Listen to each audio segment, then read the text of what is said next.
Jadi untuk mengaitkan materi sebelumnya kita sudah pernah mempelajari apa itu jaringan dan bagaimana cara kerjanya jaringan. Nah, kali ini kita akan belajar apa itu network address translation.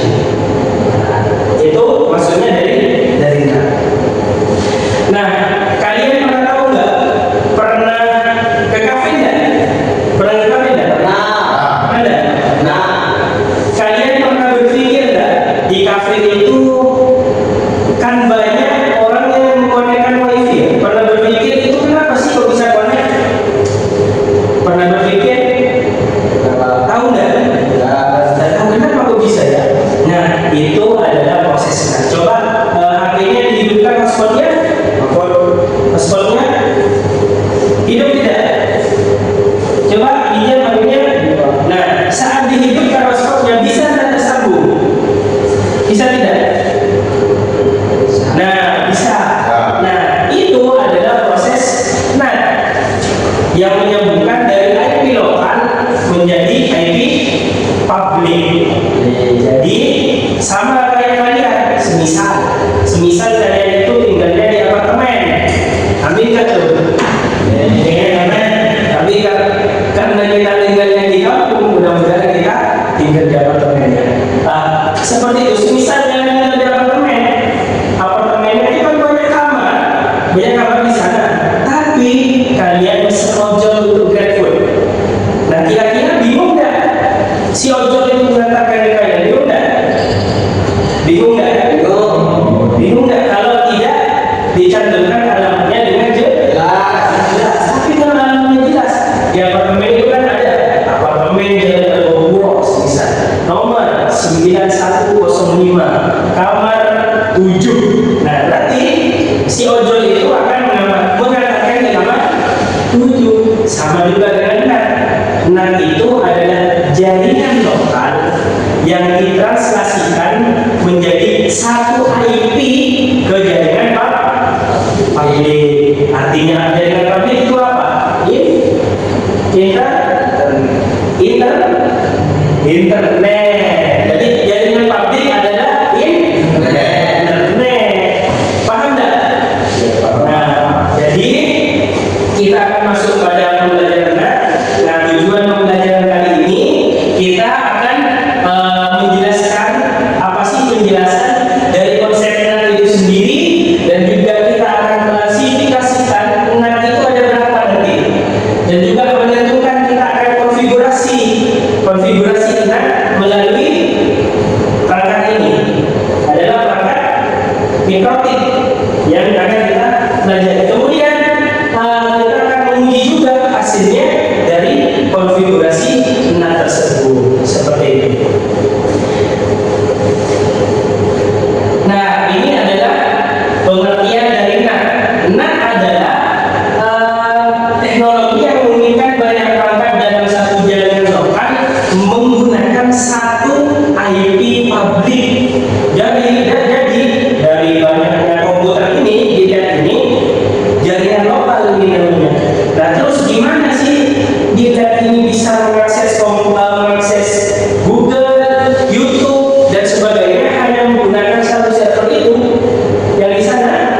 Nah, itu namanya prosesnya menggunakan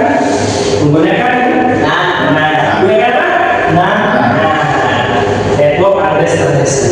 Jadi diterjemahkan dari beberapa IP lokal ini. Misal di jaringan ini ada 20 IP lokal. Jadi dijadikan satu ke internet, request satu jaringan publik seperti itu. Kemudian ini adalah prinsip dari berjalannya NAT, network address translation. Ada internet dan sebagainya. Pak, Ya, ada yang mau ditanyakan? itu yang tadi gambarnya dijelaskan lagi, Pak. Oh, gambarnya oke, kita jelaskan lagi. Nah, ini adalah gambaran prinsip dari NAT. NAT itu sendiri, NAT itu adalah apa tadi? Network apa? Address Translation. Jadi buat translasikan dari IP sini, IP lokal menjadi IP publik atau internet. Jadi pasti ada lokalnya dulu.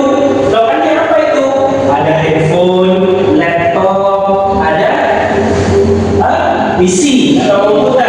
Nah, komputer ini semisal di sini komputernya ini akan mengakses ke router yang ada di sana. Kalau di sini, nah router itu punya namanya server, punya namanya modem. Nah, modemnya semisal ada di bawah. Nah, modem itu akan terhubung ke internet. Jadi yang awalnya ada 1, 2, 3, 4, semisal 192.1.2 ada 1 IP, titik 2 ini titik 3, titik 4, titik 5 ada 5 semisal. Nah, ini yang dikirim ke sini bukan 1 titik 2, 3, 4, dan 5, bukan, tetapi menggunakan satu IP publik semisal 1.1.1.1.7 seperti itu. Jadi bukan menggunakan IP ini lagi, ditranslasikan oleh Anda sendiri menggunakan satu IP publik. Paham tidak? Paham semua? Kita lanjut. Nah, baik. Setelah ini kita akan klasifikasikan jenis-jenis NAT. NAT itu ada 3, ada statik, dinamik, dan PAT. Penilaian akhir tahun. Kan gitu ya? Sebelum ke jenis-jenisnya, kita jelaskan kenapa sih kita harus menggunakan NAT itu. Pak, Kenapa? yang pertama menghemat IP dan yang kedua menjaga keamanan. Nah, menghemat IP, meningkatkan keamanan juga. Karena kalau bayangkan, kalau berjuta-juta, bermiliar-miliar orang di sini, orang di dunia itu menggunakan IP yang dalam satu IP publik yang sama atau IP yang berbeda, maka internetnya pasti bingung dan IP-nya juga nggak akan nutup. Kita kan IPv4 kayak 192, 168, 12.1 itu semuanya 64 bit itu hanya menampung kira-kira sekitar 4 miliar IP. Sedangkan di bumi ini mungkin sangat mungkin lebih dari 4 miliar. Di Indonesia saja penduduknya ada berapa? 242 juta penduduk. Lain dengan Amerika dan China lagi yang lebih besar penduduknya, maka semuanya tidak akan kebagian. Kasihan dong. Maka diciptakanlah NAT ini. Yang ketiga, yang keempat yaitu transisi dari IPv4 ke IPv6. Kemudian, nah ini pengertiannya yang tadi ada berapa tadi? Ada 3. Apa aja? Statik, dinamik sama PAT. Nah, yang statik ini, statik adalah seperti punya satu jalur pribadi yang selalu digunakan antara satu perangkat jaringan lokal dalam satu IP publik. Jadi komputer ini, semisal komputer ini menggunakan satu alamat saja untuk terjun ke dalam internet. Jadi IP-nya pribadi. Nah, ini cara kerjanya. Nah, semisal IP-nya komputer ini adalah 1.100 dan IP publiknya 203.0.113.10. Semisal. Nah, kenapa kok ini yang muncul? Karena menggunakan karena menggunakan NAT. Ini adalah satu IP publik, ini satu IP privat. Kemudian ada dinamik NAT. Nama yang dinamik itu adalah secara acak atau secara otomatis. Jadi dia memberikannya secara otomatis. Dinamis mirip punya beberapa jalur pribadi. Jadi di sini ya itu banyak pembagian IP. Jadi contohnya seperti ini. Ada semisal 168.1.101 komputer 1 di situ semisal, komputer 2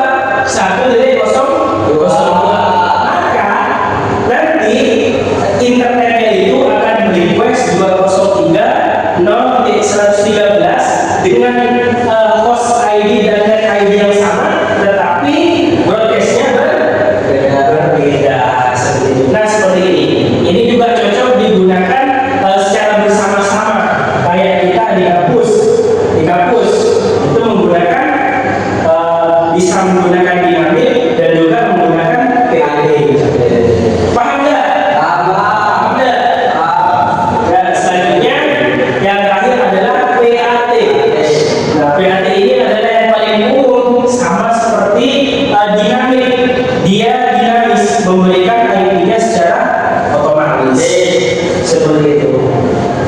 Ini cara kerjanya, jadi memberikan IP-nya secara otomatis, tapi dalam rangka dalam jangka port. Maksudnya port itu adalah di sini ya. Portnya itu di sini. Jadi ini yang mikrotik. Nah, mikrotik itu ada portnya yang banyak kan? Ada port 1, 2, 3, 4. Nah, ini dalam kategori port yang berbeda seperti ini. Jadi secara otomatis, tapi klasifikasinya menggunakan port yang berbeda, tapi satu IP yang sama.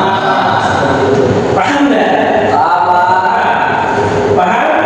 Betul nggak paham? Betul nggak paham apa paham nggak betul? Betul nggak paham. Baik. Sebelum melangkah selanjutnya, saya punya pertanyaan. Mungkin Mas Andi. Yang pertama, jelaskan apa yang dimaksud dengan NAT. Network Address Translation, Pak. Network Address Translation apa itu maksudnya? Perangkat di dalam jaringan lokal yang tetap memakai alamat IP pribadi. IP pribadi menjadi satu IP. IP Pak? Publik. Paham nggak? Paham, Pak? Nah, terus yang kedua, NAT itu gimana? Prinsipnya, cara kerjanya, yaitu sama tadi menggunakan satu IP yang sama. Terus jenis-jenisnya, ada yang bisa jawab? Jenisnya apa? Ya, jenisnya coba. Statik, ada statik, dinamis, ada dinamik, PAT, dan juga PAT. Tepuk tangan. Nah, langsung saja. Setelah ini kita langsung praktek. Kita menggunakan apa namanya ini? Roti, bukan pisang goreng kan? Ya. Kemudian kita ajarkan portnya.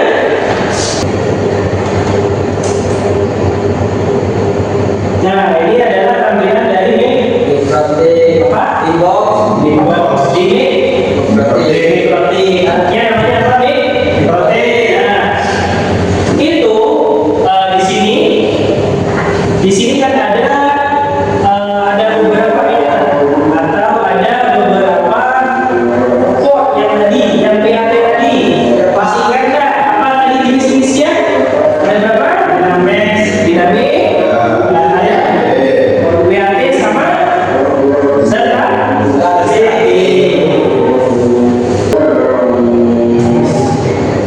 cara menggunakan yang dinamik tadi. Pertama, dinamiknya itu di generalnya change, kemudian di out interface. Nah, out interface ini apa? Maksudnya out interface ini adalah jaringan internetnya yang masuk ke mikrotik itu melalui port yang mana, atau melalui wireless card, atau menggunakan port. Karena di sini menggunakan wireless, maka dipilih satu. Kemudian di actionnya di sini namanya Mas Siprit. Kita apply, kita oke. Itu menggunakan secara dinamik. Kalau menggunakan statik itu lain lagi. Menggunakan statik. Nah, yang menggunakan statik ini adalah menggunakan IP tadi. Di sini di generalnya ini tetap kayak tadi. Interface-nya tetap di one satu. Kemudian actionnya ini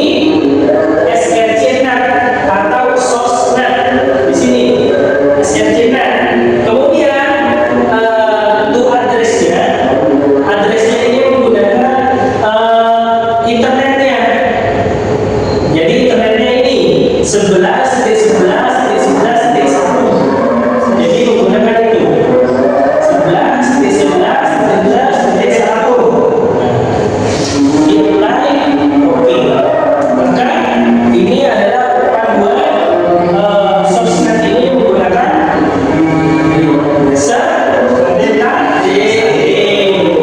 paham? Uji cobanya bisa kita uji coba di terminal di sini, bisa dipilih. Misalnya ada 11, T11, T11, T1. Nah, sudah. Nanti yang internetnya itu masuk. Ya Pak. Kemudian semisal kita ping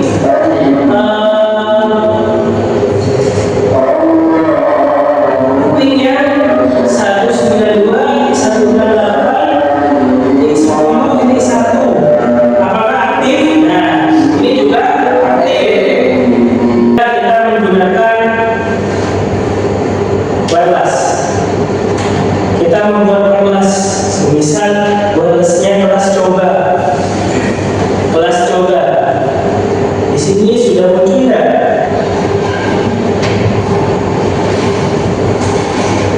Nah, maka di kelas ini itu bisa menggunakan statik dan juga bisa menggunakan dinamik. Nah, untuk yang menggunakan dinamik itu menggunakan DHCP server. Artinya dynamic host configuration protocol. Jadi secara otomatis. Baik. Pada saat dari sini mungkin ada yang mau ditanyakan? Ada Pak. Ada? Ada yang mau ditanyakan? Ini ada yang mau ditanyakan? Ya Pak, Ya, silakan. bentar ya Pak. Ini semisal kalau RT RW itu memakai NAT jenis yang mana Pak? Oh, nah, kita tadi ada 3 NAT. Apa saja? Ada Statik, ada dinamik, ada PAT. Nah, tergantung di RT RW itu menggunakan yang mana itu bisa tiga-tiganya. Semisal pelanggannya menggunakan voucher, maka sama seperti ini halnya. Kita menggunakan DHCP server untuk apa? Untuk membandingkan IP secara otomatis. Maka yang lebih simpelnya adalah menggunakan versi dinamik karena kita tidak perlu memberikan IP secara pribadi lagi, secara manual lagi. Misal ada yang mau beli voucher, masa masih mau ngetik IP? Tidak kan? Mau ada yang mau beli voucher lagi, ketik IP lagi kan tidak praktis seperti itu, tidak otomatis. Maka menggunakan secara maskulit atau secara dinamik. Mungkin ada lagi yang menanyakan? Ada? Baik. Tadi kita sudah belajar bagaimana dinamik, bagaimana NAT itu berjalan dan bagaimana pengertian NAT. Sebelumnya NAT itu apa tadi kan? Apa tadi? Yaitu address translation. Jadi yang mentranslasikan network, yang mentranslasikan dari IP lokal menjadi IP public. IP lokalnya berapa saja? Mau 2, 3, 4. Kayak di lab ini IP lokalnya sebesar 20 komputer, ya 20-nya ditranslasikan menjadi satu IP. IP apa namanya? Public. Nah, tadi jenis-jenisnya sudah ada 3 kan? Ada statik, dinamik, sama nah, cara kerjanya juga tadi sudah dijelaskan. Bagaimana prosesnya, bagaimana kita konfigurasinya, menggunakan maskulit. Sudah paham tidak? Sudah ya. Terus juga kita sudah jelaskan tadi bagaimana kenapa sih harus menggunakan NAT. Karena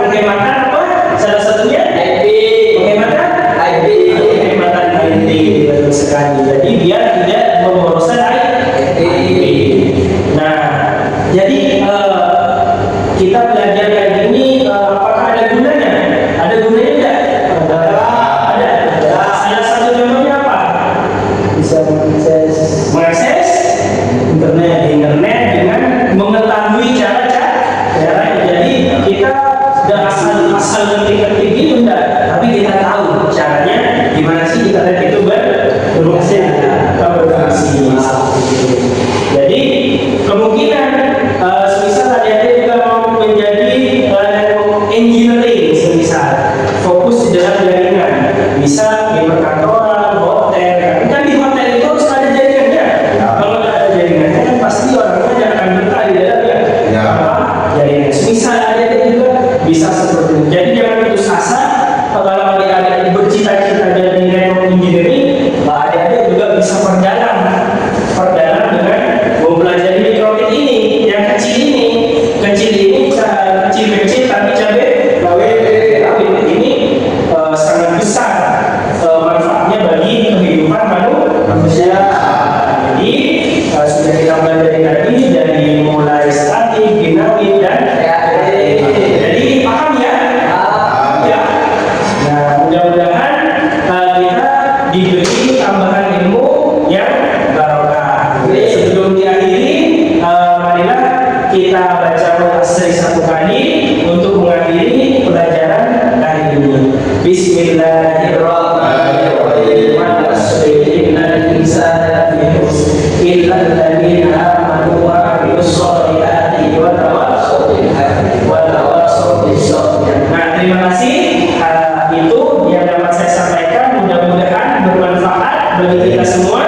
Saya akhiri. Assalamualaikum warahmatullahi wabarakatuh. Assalamualaikum warahmatullahi wabarakatuh. Waalaikumsalam warahmatullahi wabarakatuh.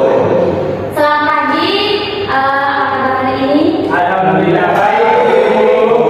Baik, sebelum pelajaran kita mulai, mari kita awali pelajaran pada hari ini dengan pembacaan surat Al-Fatihah.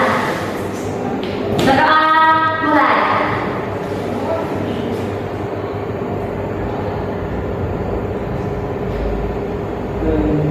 Selesai. Baik anak-anak, pada pertemuan kemarin, pada pertemuan ke-6 kita sudah belajar tentang apa itu informatika, sejarah informatika, terus kita sudah belajar tentang algoritma informatika. Maka pada pertemuan kali ini kita akan melaksanakan pembelajaran yaitu praktika lintas bidang antar informatika. Sebelumnya di sini sudah ada yang pernah mendengar apa itu praktika lintas bidang? Belum. Jadi pembelajaran kali ini praktika lintas bidang antar informatika ini akan menjelaskan sebuah pembelajaran atau metode sebuah pembelajaran yang lebih memfokuskan pada praktik. Kalau sebelumnya kita sudah belajar tentang teori, metode, ya kan? Di sini kita akan lebih fokus pada praktik. Jadi nanti di pertengahan dan akhir pembelajaran kita akan melakukan yang namanya praktek di situ ya.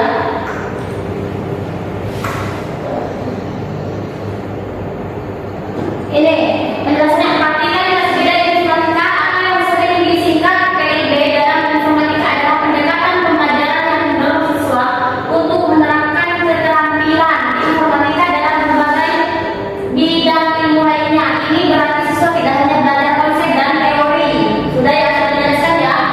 Tetapi nanti siswa itu bisa mengaplikasikan dan dapat menyelesaikan masalah yang sedang dihadapi. Terus di sini juga ada tujuan pembelajaran. Jadi setiap pertemuan kita memiliki tujuan. Seperti halnya kalian ya, ketika datang ke kampus itu tentunya memiliki tujuan, ya kan? Ya. Seperti Mahfud datang ke kampus itu tujuannya apa? Belajar. Belajar. Tidak mungkin kan ke kampus tujuannya hanya untuk membeli bentol, ya kan? Tidak baik ya. Yang pertama di sini tujuan pembelajaran yang pertama yaitu menunjukkan sikap jujur dan mengikuti aturan pada saat proses belajar. Jadi kalian tidak diharapkan untuk bolos-bolos di sini. Yang kedua yaitu mampu berkolaborasi. Jadi kalian diharapkan nanti akan membentuk tim dan dapat berkolaborasi, tukar pendapat satu sama dengan yang lain. Yang kedua, yang ketiga yaitu mengenali dan mendefinisikan persoalan yang dihadapi. Nanti ketika melakukan diskusi kelompok, kalian juga akan disuruh mengerjakan tugas. Di sana kalian akan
berjamaah ini alhamdulillah aman. Oh iya, berarti itu ini sering melihat ulasan bintang-bintang biasanya ya. Lanjut ya, di sini materi pertama ya. Di sini tentang pengenalan instalasi e-commerce. E-commerce atau perdagangan elektronik adalah kegiatan membeli dan menjual barang jasa melalui internet, ya kan? Ya. Ini mencakup berbagai jenis transaksi seperti bisnis ke bisnis. Ada yang tahu contohnya apa? Dari bisnis ke bisnis. Gimana? Contohnya bisnis ke bisnis itu seperti kita memiliki perusahaan besar sama mas. Semisal seperti Mahfud memiliki bisnis. Lalu dia kenapa? Ya, Mahfud semisal memiliki pabrik besar ya. Dia itu mau menjual, maka dia bisa menaruh di sini di e-commerce. Ya kan? Itu namanya bisnis ke bisnis. Terus yang sering disebut dengan B2B. Yang kedua yaitu bisnis ke konsumen. Contohnya saya memiliki toko dasar misalnya. Terus saya itu ingin menjual, maka saya harus menanyakan kepada e-commerce. Di situ ada yang namanya konsumen, ada maksud yang membeli. Itu namanya bisnis ke konsumen. Terus di situ juga ada yang ketiga, e-commerce menggunakan konsumen ke konsumen. Contohnya konsumen ke konsumen itu seperti sistem dropshipper. Ada yang tahu nggak? Di sini ada yang pernah menggunakan dropshipper? Yuk, Dropshipper itu seperti ini.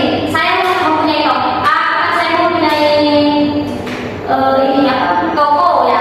Terus Mahfud ini juga ingin berjualan semisal. Maka Mahfud itu bisa menggunakan yang saya tanpa dia itu memiliki modal. Terus Muhammad ini sebagai konsumen juga, jadi Muhammad ini juga bisa membeli ke Mahfud gitu. Mahfud itu bisa menjual pada Muhammad lewat saya. Itu namanya sistem dropshipper. Contohnya,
Dan yang ketiga yaitu pemanfaatan aplikasi Canva sebagai desain. Nah, di sini yang terakhir kita juga butuh desain. Ketika kita menjual suatu produk, pada e-commerce tentunya kita juga butuh yang namanya Desain. desain. Desain itu tidak hanya bisa kita buat di aplikasi Canva. Contohnya apa saja aplikasi yang dapat membuat desain? Canva, Apa lagi? Photoshop, Photoshop, apa lagi? Silent, Terus ada juga yang biasanya membuat video-video, apa itu? Remaster, Apa lagi di sana? Don. Apa? Upload. Oke. Nah itu. Coba bisa dibacakan ini. Itu. Yang ketiga. Nomor 3 dari poin 3 itu. Iya.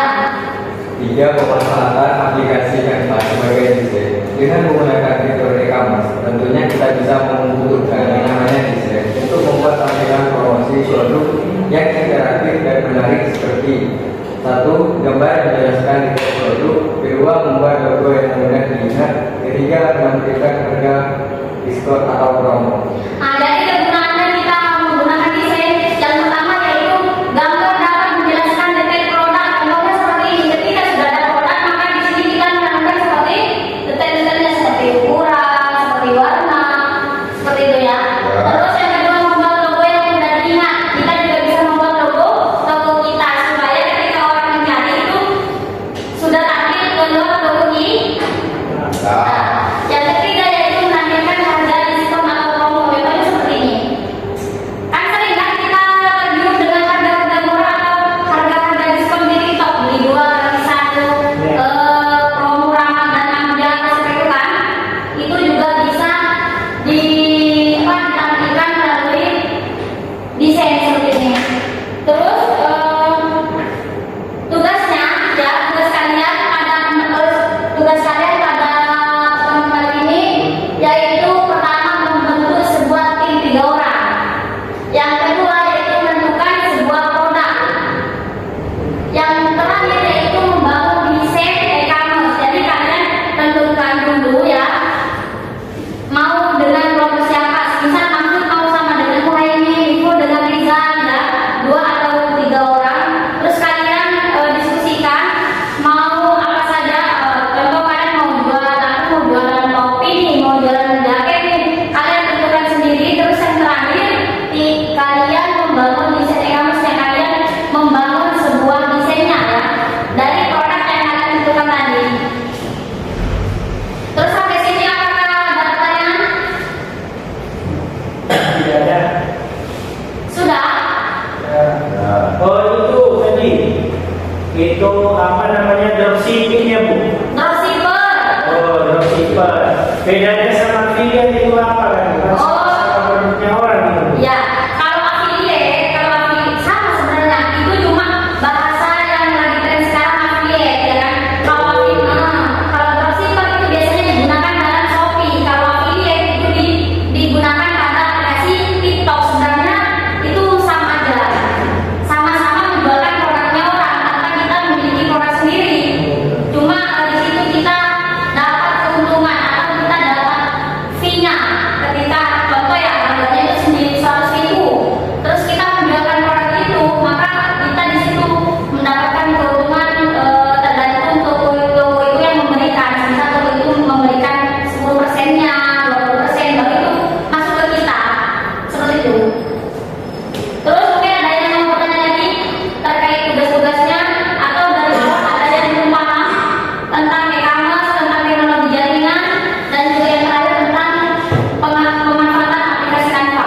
Baik Bu, sudah. Sudah? Sudah paham. Ya sudah ya, kalau sudah paham silakan kalian bentuk 2 atau 3 orang, lalu kalian tentukan produknya, kalian desain juga ya. Nanti hasilnya pertemuan selanjutnya saya minta kalian tentukan atau presentasikan misalnya di depan ya. ya. Jadi kesimpulannya pada pembelajaran kali ini ada yang tahu apa? Boleh dibaca yuk sama Mahfud. Praktik lintas bidang dalam sebuah kegiatan pengembangan aplikasi yang saling berkaitan satu sama lain seperti e-commerce, E-commerce. e-commerce, jaringan dan data racing, di mana di antara ketika saling melengkapi untuk bisa menghasilkan kolaborasi dengan sempurna. Pak, apa saja yang tadi yang saling berkaitan? HP, Bukan itunya itu ya. Dengan yang pertama tadi, materi yang pertama apa tadi? Eka. gambar, Yang kedua apa itu? Teknologi jadi.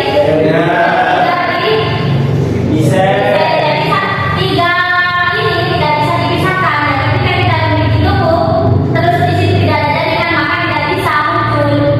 Dan yang terakhir apabila tidak ada desainnya, maka di situ kan kurang menarik.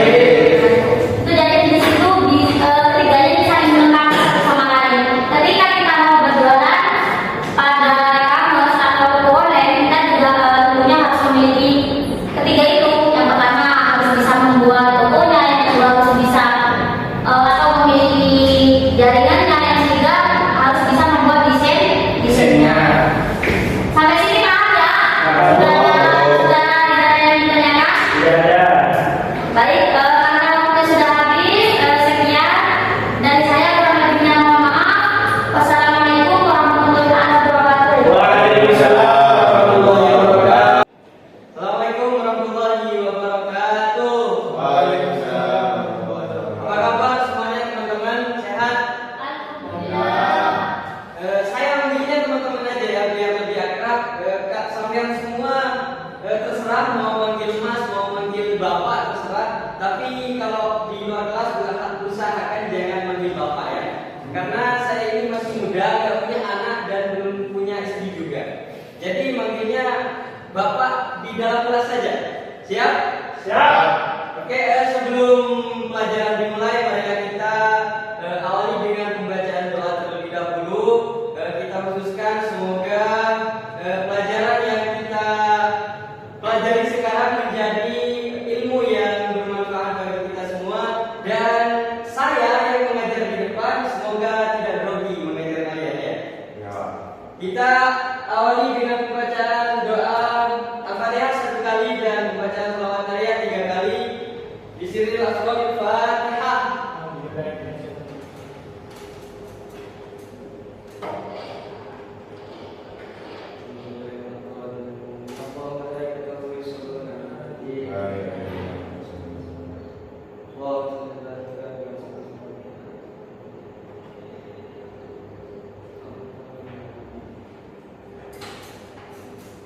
Oke, baik teman-teman. Sebelumnya teman-teman sudah mengenal sistem komputer belum?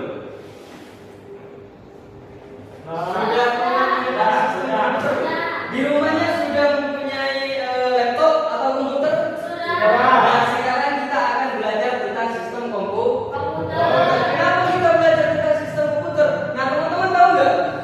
Di media sosial itu ada seseorang yang mempunyai penghasilan banyak dengan menggunakan alat bantu komputer. Nah, jadi teman-teman jika ingin seperti mereka, maka harus belajar tentang sistem komputer. Nah, sistem komputer adalah kumpulan perangkat yang saling berinteraksi untuk mengolah data dan menghasilkan informasi. Nah, kumpulan perangkat itu apa? Kumpulan dari sebuah monitor, CPU, dan mouse keyboard itu dikumpulkan sehingga berinteraksi dan untuk mengolah data. Data itu yang dinamakan informasi. Nah, sampai di sini paham? Paham? Intinya itu teman-teman, kumpulan perangkat baik itu dari monitor, dari PC, dari monitor, CPU, dan keyboard itu saling berinteraksi sehingga menghasilkan data. Dan data itu yang dinamakan informasi. Seperti contoh, kita membuat gedung teman-teman.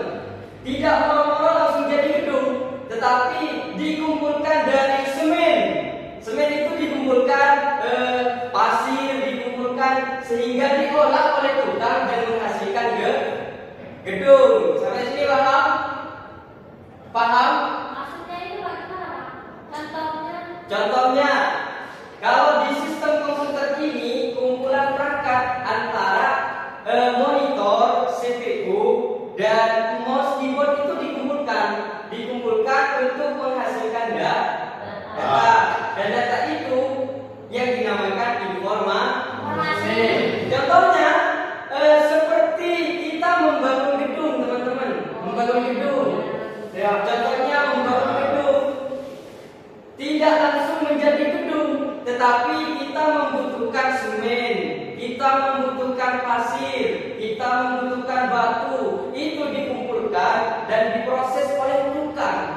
sehingga menjadi Betul. gedung. Paham? Paham. Nah, sistem komputer ini teman-teman dibagi menjadi 3. Ada yang tahu nggak? Ada yang tahu? Tiga. Dibagi menjadi 3. Tiga. Ada Handphone. hardware, ada software, ada Hardware. Mahfud baca pengertian dari hardware. Suruh Pak. Mana? Apa Pak? Hardware, depan, baca. Hardware semua komponen fisik yang menyusun sebuah komputer dan dapat dilihat serta disentuh secara langsung. Nah, jadi semua komponen fisik komputer yang bisa dilihat dan bisa disentuh itu dinamakan hardware. Kalau batu itu termasuk hardware enggak? Bukan. Termasuk hardware tapi dalam kategori bangunan. Terus monitor ini, monitor dinamakan software, dinamakan hardware apa enggak? Hardware. Karena bisa dilihat dan bisa Tuh. disentuh. Nah, contoh dari hardware teman-teman ada yang nomor 1 ada monitor, menampilkan hasil proses komputer dalam bentuk visual. Nah, jadi teman-teman itu membuat PPT, membuat laporan, membuat apa semacamnya itu akan ditampilkan di monitor. Tetapi sebelum itu masih diproses oleh CPU teman-teman. Masih diproses oleh CPU, Central Processing Unit. Adalah komponen utama komputer yang berfungsi untuk memproses data dan menjalankan perintah. Jadi CPU ini bisa disebut dengan otaknya komputer. Tanpa adanya CPU ini, monitor tidak berfungsi secara maksimal. Jadi data itu masih diproses dulu oleh CPU dan ditampilkan langsung oleh monitor. Nah, untuk memasukkan data kita memerlukan keyboard. Seterusnya mouse. Mouse berfungsi sebagai perangkat input untuk mengontrol kursor di Wilayah. sepertinya Mahfud ingin membuka Microsoft Word, ingin membuka Microsoft Excel menggunakan kursor. Contoh dari hardware ada mouse. Mouse ini berfungsi sebagai perangkat input atau untuk mengontrol kursor di layar. Jadi teman-teman jika ingin membuka aplikasi di komputer maka menggunakan mouse. Sampai sini paham? Paham. Seterusnya ada software. Software itu program atau aplikasi yang diinstal pada perangkat keras. Jadi software itu yang ada di dalam komputer, teman-teman. Aplikasinya atau bisa disebut juga dengan kebalikan dari hardware. Kalau hardware itu bisa dilihat dan bisa dipegang, kalau software bisa dilihat tapi tidak bisa Dipegang. seperti janjinya Mantap. tidak bisa Dipegang. Tapi nanti kalian kalau dikasih tugas ya, jangan sebutkan pengertian dari hardware. Nanti kalian jawabnya janji mantan, ya salah. Jadi yang disebut dengan software apa Mahfud? Program atau aplikasi yang diinstal pada perangkat keras. Nah, pintar sekali. Jadi contoh dari software itu ada aplikasi perkantoran. Di sini aplikasi perkantoran ada Microsoft Word, Microsoft Excel, dan Microsoft Office. Jadi ini aplikasi yang sering digunakan pada perkantoran. Untuk aplikasi multimedia seperti Canva, Pixel Lab itu digunakan untuk orang-orang multimedia seperti yang suka mengedit, sepertinya Mahfud ya, suka Ya. mengedit. Nah, jadi Mahfud itu sering menggunakan Canva. Seterusnya ada brandware. Brandware adalah manusia yang menggunakan atau mengoperasikan dan mengatur sistem komputer.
Penjelasannya dari software itu adalah perangkat lunak komputer yang bisa dilihat tapi tidak bisa disentuh. Brainware maksud apa?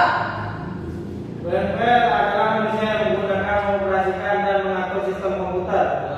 Jadi brainware adalah manusia yang menggunakan komputer. Sampai sini paham? Nah, jadi teman-teman semua karena sudah paham, sekarang Bapak mempunyai tugas. Nah, di sini ada 5 tugas. Silakan dikerjakan menggunakan buku. Nanti saya akan tunjuk siapa yang akan menjawab. Ngerti? Siap, dikerjakan terlebih dahulu. Semua itu Pak, satu-satu. Dikerjakan semua, nanti saya tunjuk siapa yang mau jawab. Nomor 1 semisal Mahfud, nomor 2 Rizal. Nanti saya akan acak. Siap? Ya. Ya, silakan dikerjakan. Ya, bentar.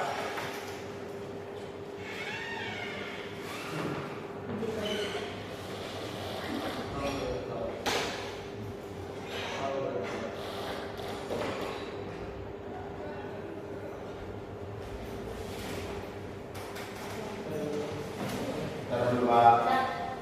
Sudah Pak. Ya. Belum.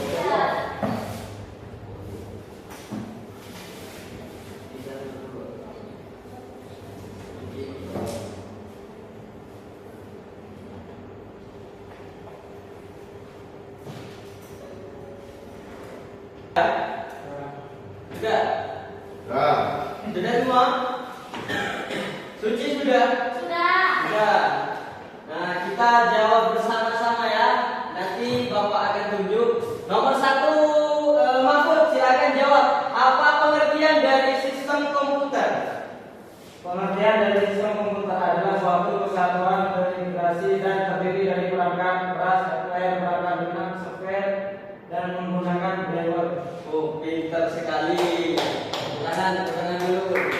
Terusnya nomor 2, sistem komputer dibagi menjadi berapa? Sebutkan Mas Rizal. Ayo. nah itu dibagi menjadi 3. Sebutkan apa saja? Pertama, perangkat keras itu Head. seperti hardware. Hardware.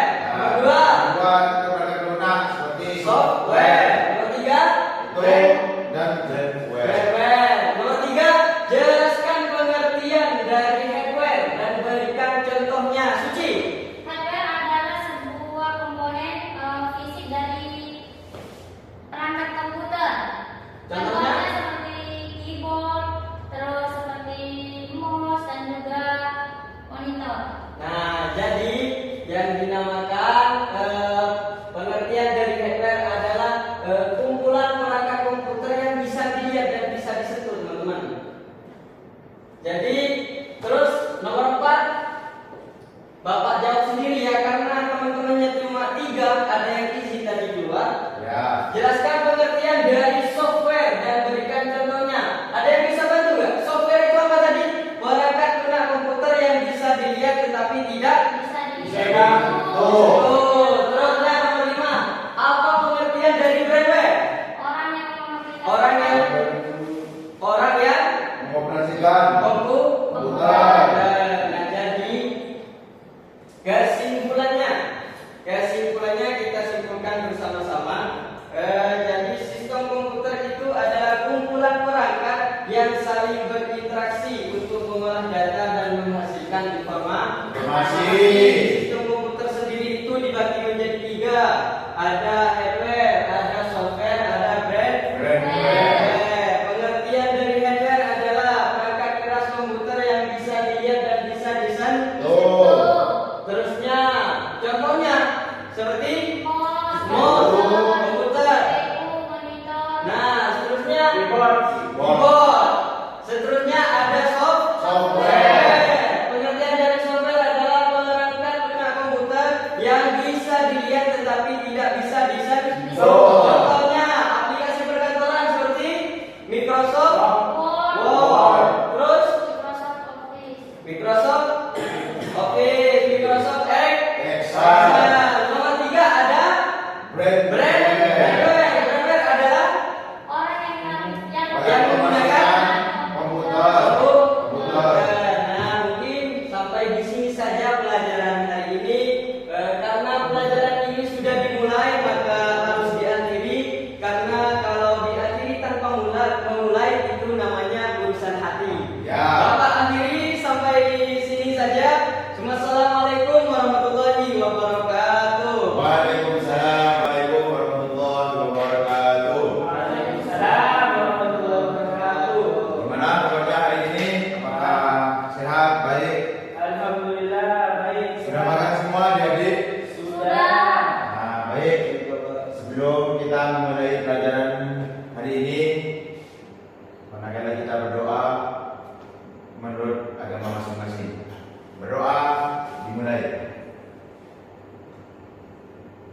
Selesai.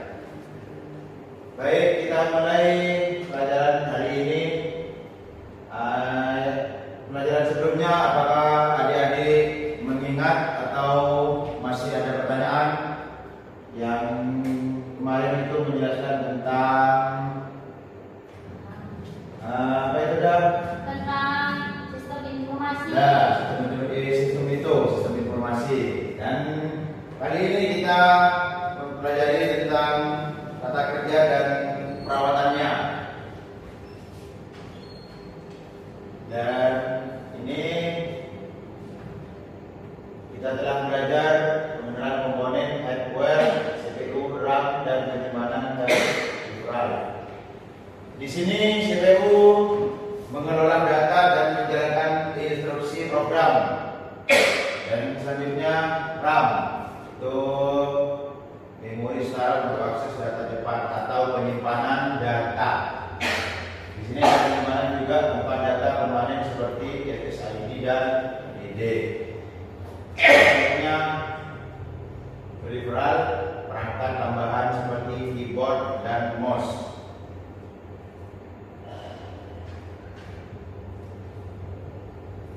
Di sini sistem operasi dan software, jenis-jenis dan fungsi dan cara kerja.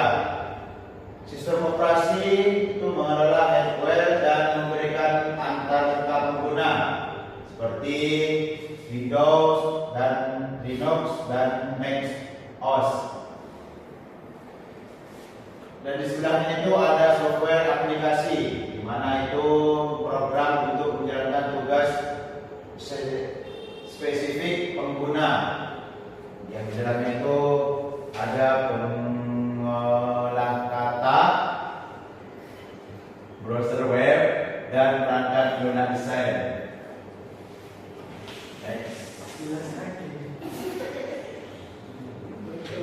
Komputer dan internet, konsep dasar dan troubleshooting. Yang pertama di sini dasar jaringan, koneksi perangkat untuk berbagi data dan sumber daya. Seperti contoh jaringan WiFi itu dari HP kita. Nah, itu bisa dimasukkan ke jaringannya. Itu. Selanjutnya internet, jaringan global mengubah jutaan komputer. Selanjutnya troubleshooting, memeriksa koneksi dan konfigurasi untuk memperbaiki masalah. Pak, Ya. itu apa nih Pak? Ini troubleshooting itu memeriksa koneksi.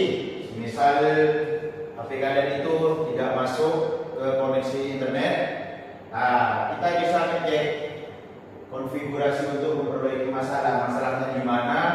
Kita itu ngecek kenapa kok tidak bisa masuk ke internet tersebut. Itu namanya tahapan ya Pak. Ya mungkin itu masalahnya itu di mana. Kita bisa kalau kita tidak bisa memecahkan sendiri, baru kita bawa ke konter.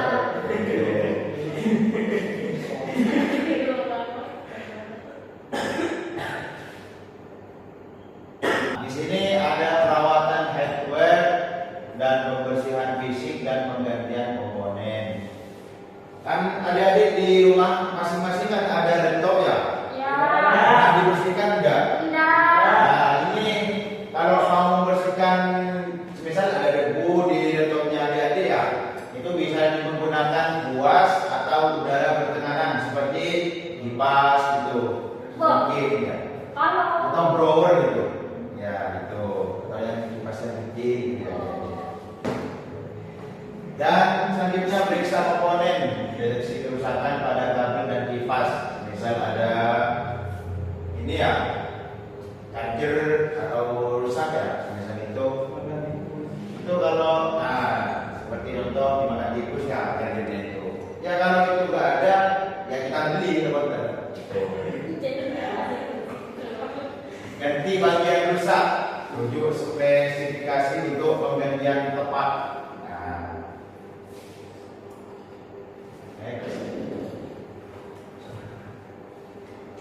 Pemeliharaan software, update, backup dan keamanan data. Update software perbarui untuk meningkatkan keamanan dan fitur. Seperti ini contoh di depan. Backup data, jaga data aman dengan cadangan rutin, keamanan gunakan antivirus dan firewall untuk perlindungan.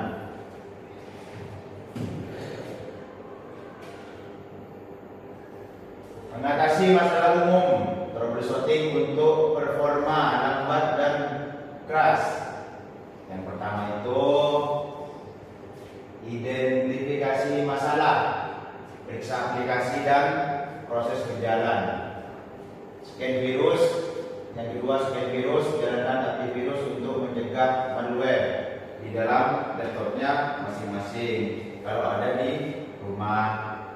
Terus yang ketiga, bersihkan disk, hapus file sementara dan tidak diperlukan, dan tidak diperlukan. Mungkin mau dibersihkan dulu disknya, hapus dulu. Dan yang keempat, perbaharui driver. Pastikan perangkat keras kompatibel dan up to date.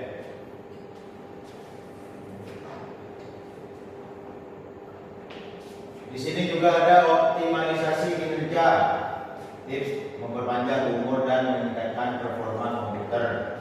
Di sini ada contoh manajemen daya, bersihkan rutin, upgrade hardware, dan optimalkan software. Ini yang dimaksudkan dengan manajemen daya itu atur pengaturan untuk efisiensi energi, hapus file tak terpakai secara berkala, juga tingkatkan RAM atau SSD untuk performa lebih baik. Gunakan aplikasi ringan dan update terbaru. Nah, di sini itu adik-adik itu penting untuk perawatan rutin di rumah yang mempunyai laptop. Tuh, itu penting bagi kita untuk merawatnya atau ya rutin lah tuh di rumah masing-masing. Ini yang pertama, perawatan hardware. Memastikan kebersihan dan kondisi komponen optimal. Yang kedua, pemeliharaan software, rutin update dan backup data penting yang ada di laptop jadi masing-masing. Yang ketiga, troubleshooting proaktif, deteksi dini masalah untuk mencegah kerusakan. Lakukan langkah-langkah ini secara konsisten untuk komputer yang awet dan responsif. Simpulkan. Jadi ada pertanyaan. Mungkin ada pertanyaan yang kurang mengerti.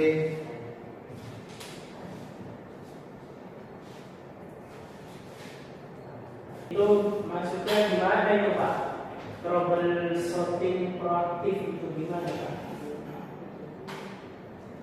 Pemeliharaan software ya, itu sering kalau kalian itu punya laptop di rumahnya, itu sering backup datanya, terus update atau hapus data yang tidak penting atau gimana kan dan itu caranya biar refresh lah intinya gitu. Biar ringan. Nah ya biar ringan gitu. Biar ringan. Pak, saya juga Ya, mau tanya. ya gimana? Kalau tadi pemeliharaan software kan itu di backup ya Pak? Iya. Berarti itu Pak, itu kan harus dibersihkan. Iya. Kalau tidak dibersihkan, apakah itu juga mempengaruhi Pak dengan dengan data-data yang ada di software? Mungkin kalau tidak membersihkan ya mungkin itu mempengaruhi jadinya kotor. Nah makanya kita kalau punya laptop di rumah masing-masing itu sering-sering dikontrol, takut ada debu, takut ada apa. Makanya kita itu ya itulah perawatan gitu, perawatan lah dirawat laptopnya ada di masing-masing. Mungkin di sini ada mungkin kotor itu sering-sering dibersihkan. Kalau kayak kabel-kabel itu masuk ke apa Pak? Itu kalau kabel-kabel itu masuk ke hardware. Oh iya Pak. Ya. Berarti juga harus dibersihkan ya Pak? Ya harus, karena itu kan kita harus mengecek. Nah, ada apakah ada yang digigit apa itu kan tikus mungkin ya. Nah, ya itu.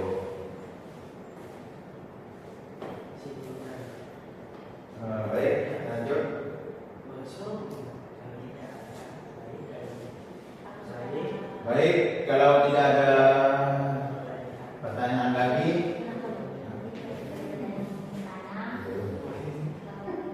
Jadi kalau semuanya ada yang bertanya, maka untuk sebelumnya disimpulkan apa?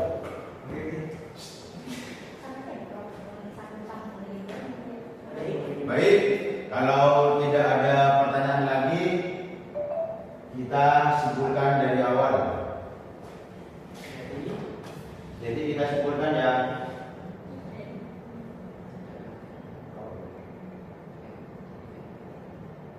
Nah, ini kesan balik kalau sudah tidak ada pertanyaan, kesimpulan yang terjadi kali ini adalah pentingnya kita merawat rutin komputer secara terus. Nah, pentingnya kita merawat komputer atau komunikasi secara rutin, biar tidak jadi troubleshooting dan sebagainya. Udah.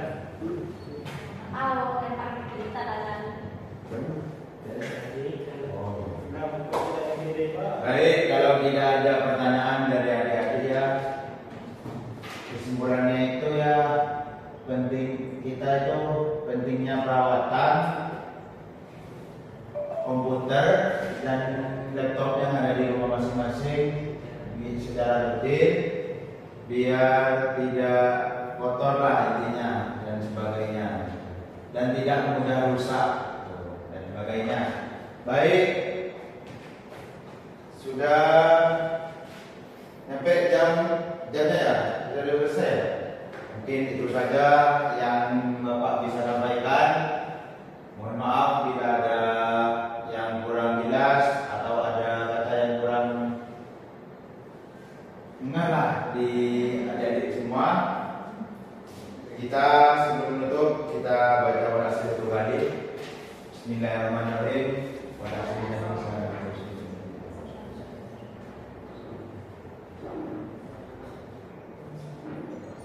Baik, kita tutup pelajaran hari ini.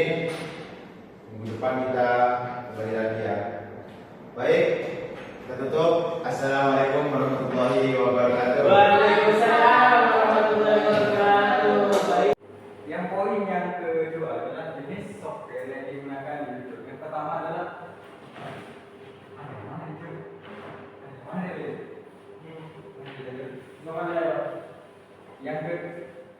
yang kedua adalah software video editing video. Kita bisa menggunakan CapCut dan KineMaster sesuai dengan kebutuhan kalian. Jika kalian lebih paham menggunakan CapCut, maka bisa menggunakan CapCut. Tergantung pemahaman kalian. Lebih paham yang mana antara CapCut, KineMaster, Adobe maupun yang lainnya. Itu berawal dari diri kalian kalau ingin mengedit video. Nah, yang ketiga adalah software desain thumbnail. Sudah ada yang tahu kan thumbnail itu apa? Thumbnail apa? Seperti sampul. Bagus sekali. Kita bisa mengeditnya menggunakan aplikasi yang pertama Canva, Pixelab, Photoshop, CorelDRAW, dan yang lainnya. Kembali lagi terhadap masing-masing individual ini menggunakan yang mana dan lebih paham yang mana. Sampai sini Pak.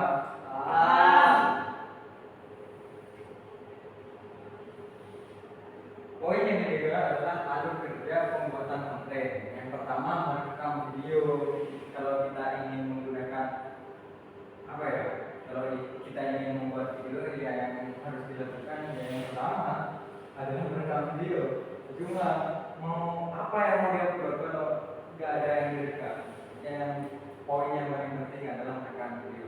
Dan yang kedua mengedit video. Setelah kita merekam video, kita mengedit video. Kalau kita mengedit video itulah pahamlah kalian dengan editing yang sudah ada di dalam CapCut. Ingin menambahkan elemen-elemen, ingin menambahkan suara, tapi dalam struktur itu suara itu penting. Yang paling penting itu adalah suara. Kalau kita menggunakan suara sound yang diambil dari YouTube channel lain, maka kita akan mendapatkan hak cipta. Kalau kita tidak ingin menggunakan hak cipta, kita bisa menggunakan lisensi yang bebas dari hak cipta yang ada di CapCut maupun yang lainnya terkait dengan editing. Yang ketiga adalah mendesain thumbnail. Mendesain thumbnail yang sudah Bapak jelaskan itu bisa menggunakan aplikasi Canva maupun yang lainnya sesuai dengan pemahaman kalian. Kalian paham di paham di editing yang mana, desain grafis yang mana. Yang keempat, mengunggah di YouTube. Nah, ini yang perlu diperhatikan. Kalau kita mau mengunggah di YouTube, kita jangan sambil lalu mengunggahnya langsung di publish, tapi kita pribadi dulu, kita jadwalkan. Kalau kita misalnya kita menjadwalkan hari Senin, hari Senin, jam 7, kita bisa menguploadnya hari Senin jam 7. Kalau mengupload itu sembarang mau hari apa saja, tapi kalau kita mau menanyakan, kita harus hari itu juga. Semuanya hari Senin jam 7, ya harus hari Senin jam 7. Kalau kita mau mengunggah ke YouTube, yang pertama harus mengupload di pribadikan dulu, baru ditanyakan, dijadwalkan pada hari Senin jam 7. Kalau misalnya kita menguploadnya hari Senin jam 7. Yang kelima adalah mengatur lewat situs setahun. Ya, ini kalau kita mau menjadwalkan mau hari Senin, mau hari apapun, kita jadwalkan di situs studio dan juga mengatur thumbnail dan juga deskripsi dan judulnya. Sampai sini mungkin ada yang mau ditanyakan? Sudah, Pak. Nah,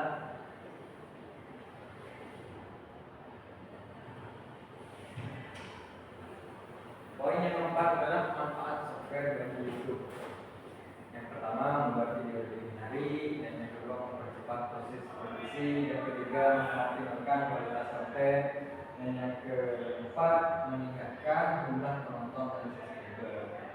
Nah, itu yang bisa dimanfaatkan kita dari YouTube. Kita bisa mencari nama di sana, ingin famous di sana, bisa di konten YouTube, bisa mau mencari penghasilan, bisa di sana. Jika cita-cita kalian semuanya mau menjadi PNS gagal lah, jadi guru gagal, kita bisa menguploadnya, bisa belajar mengajar di YouTube, bisa mengajar di YouTube dengan konten edukasi, mengajar di sana. Di sana juga mendapatkan waktu dengan kita belajar dari platform YouTube. Nah, mungkin itu yang bisa Bapak jelaskan. Dari sini mungkin ada yang dipertanyakan. Sudah, Pak. Ada yang mau ditanyakan? Mungkin satu pertanyaan. Oh, berarti itu kalau untuk menaikkan algoritma itu yang pertama tadi harus konsisten ya, Pak. Iya. Terus untuk kualitas video juga harus diperhatikan ya, Pak. Iya. Sekarang itu kalau ini, Pak, kayak video-video game itu Iya. hiburan Iya. itu gimana, Pak? Apa itu tidak terkena hak cipta? Oh, kalau terkait video game yang kita upload ya, semua kita main game, itu kan ada suara background dari game tersebut. Apakah itu tidak terkena kita? Ya tentunya itu tidak, karena itu sistem. Kalau kita melihat dari peraturan yang ada di dalam itu, kalau kita mengupload yang menggunakan suara sistem, itu tidak akan terkena hak cipta, kecuali kita menggunakan orang lain bernyanyi pas kita ditaruh di background kita, itu yang terkena hak cipta, karena itu adalah buatan dari manusia. Kalau kita hadra sama banyak, hadra itu kan buatan dari manusia, itu bukan sistem ya. Bedanya dengan sistem, kalau sistem itu seperti AI, suara dari AI itu tidak terkena hak cipta, karena itu sistem yang membuat, bukan manusia. Jadi ya background dari game itu tidak akan terkena hak cipta, karena itu sistem.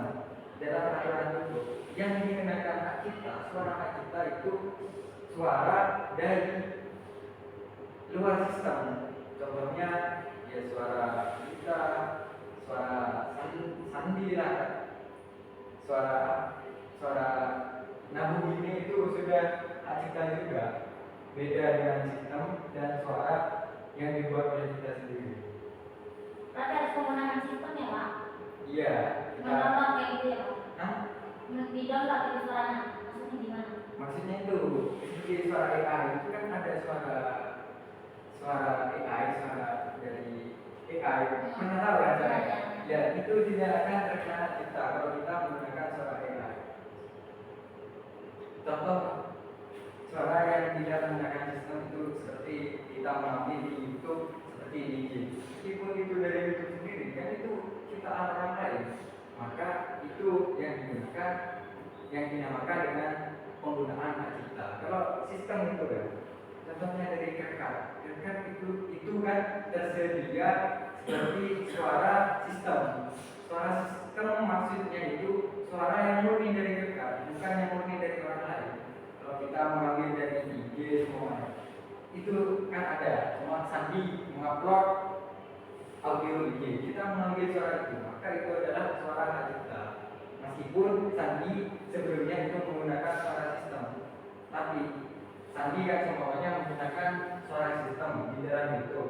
Mas upload sama Sandi, Mas Rizal mengambil suaranya Sandi, meskipun itu buatan Sandi, bukan buatan Sandi tapi buatan sistem, tapi Rizal mengambilnya lagi, maka itu kesalahannya menggunakan hak cipta karena Sandi yang sudah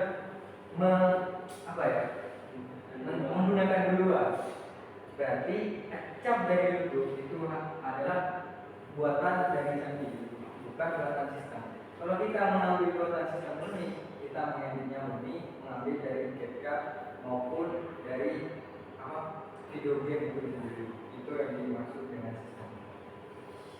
Iya Pak, terima kasih. Mungkin ada yang mau dipertanyakan lagi? Ada. Apa sudah paham? Apa itu YouTube? Apa itu software? Software apa tadi?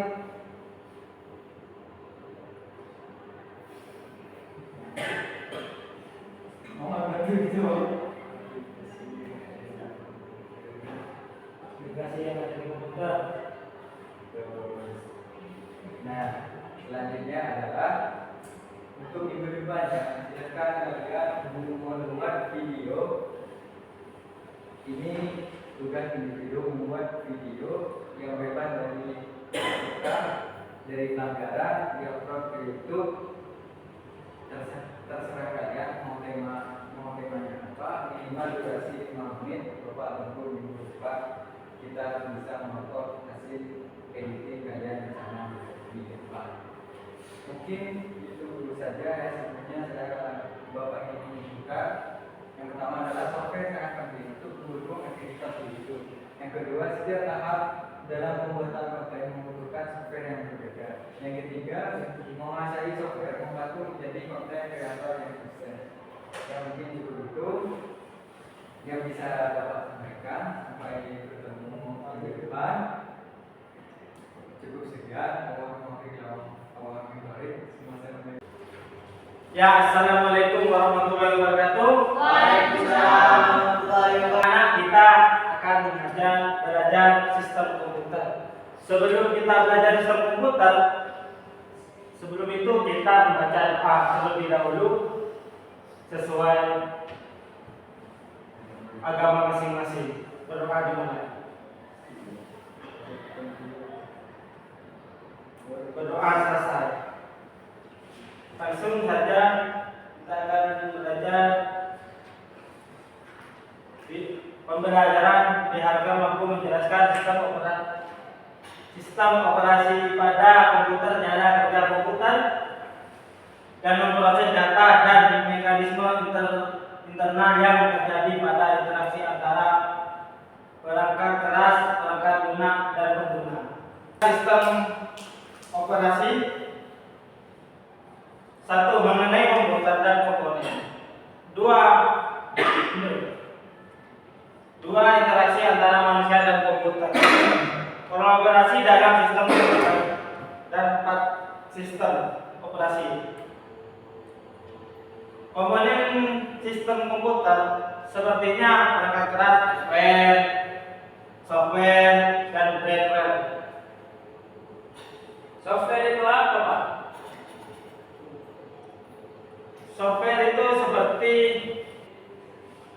mouse, keyboard, dan komputer.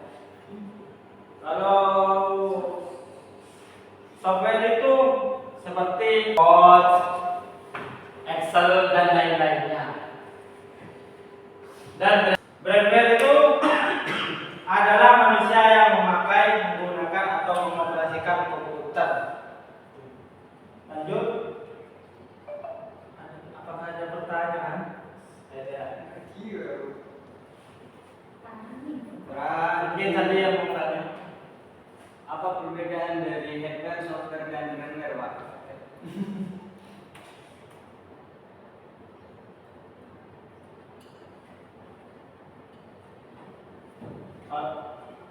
Oke, saya jawab. Perangkat lunak software. Software suatu perangkat lunak yang memang ada sebagai jalur penghubung antara user dan pengguna dengan perangkat keras. Software aplikasi perangkat lunak yang memiliki kegunaan dan aplikasi yang dapat memenuhi kebutuhan kepentingan pengguna. Dan firmware adalah manusia yang memakai, mengguna atau mengoperasikan komputer. Hardware-nya, Pak? Ini nomor. Hardware itu seperti perangkat masuk atau input dan perangkat pemroses processing device, perangkat keluar output dan media penyimpanan data. Mohon maaf Bapak, ya. Itu kok bukan pengertiannya kan yang ditanya tadi, itu perbedaannya, bukan maksud dari apa yang disebut dengan input, output, bukan begitu kan? Bukan begitu pertanyaannya. Bukan, Pak. Pengertian dan kejelasannya itu gimana? Ya, perbedaan dari ketiganya itu gimana? Apa rambutnya mencolok ke kiri, apa gimana seperti itu? Mungkin perbedaannya seperti itu gimana? Coba dijelaskan kembali. Kalau hardware itu seperti ya, PC, komputer, keyboard, depan jelaskan tentang software, hardware, dan firmware. Di sini saja anak-anak kita tutup. Ada pantun. Sabung pote menyenangkan, sabung pote sepandingkan. Bila tapi dia. Wassalamualaikum warahmatullahi wabarakatuh. Waalaikumsalam warahmatullahi wabarakatuh.